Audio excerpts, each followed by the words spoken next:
Welcome to the Tech Egg. Don't get scrambled. Enjoy the video. In this video, I will show how to replace Audi Q7 wiper blades. First, gather your new wiper blades and a small flathead screwdriver.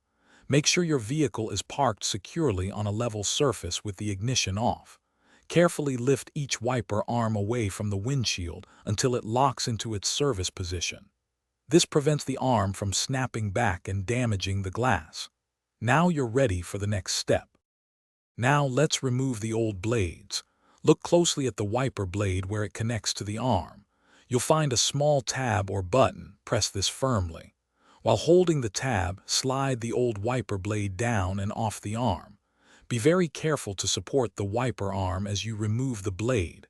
If it springs back, it could easily crack your windshield.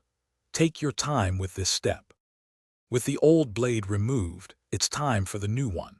Take your new wiper blade and align its connector with the hook on the wiper arm.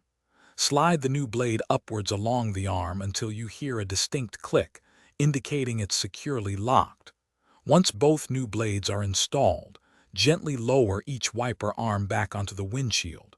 Do this slowly to avoid any sudden impacts. Finally, perform a quick test. Turn on your Audi Q7 and use the windshield washer fluid to activate the new wipers. Watch for smooth, streak-free operation across the entire windshield. Regularly inspect your blades for any signs of wear, like streaking or chattering, and replace them as needed for optimal visibility.